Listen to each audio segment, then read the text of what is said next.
Hi everyone, it's me, Bond, and welcome to my 4th daily edition. In this daily edition, it will serve the purpose of being an extension to the 3rd daily edition.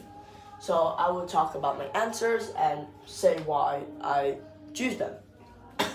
So for the first question, they ask if the 3 sources were either primary or secondary sources. So for the first 2, I chose primary, and for the third or last one, I chose secondary. This is because primary data has not been processed yet. Like the first 2, which are primary because they haven't been made into charts, summarized, etc. But secondary has been made into like charts and has been analyzed basically. So, question 2. For A, which asks how to find secondary sources, my answer is that we should analyze primary sources. So, the disadvantages of using secondary data is that it's not really raw. So, it can contain bias or opinions from different people from different places, meaning that it isn't really trustworthy and reliable.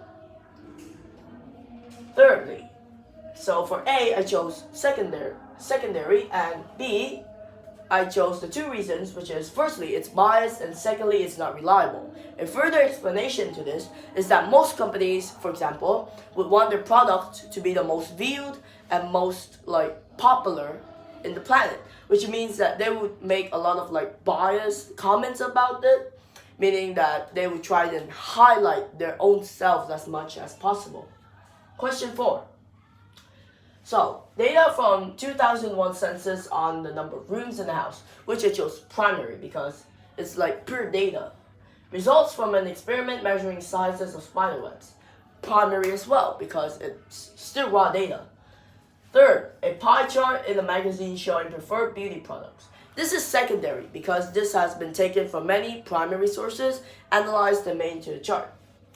Last, a grouped frequency table compiled by supermarket showing the number of customers that visit the supermarket each month. So since it's a frequency table, it means that it's already processed and understood. So it's still secondary.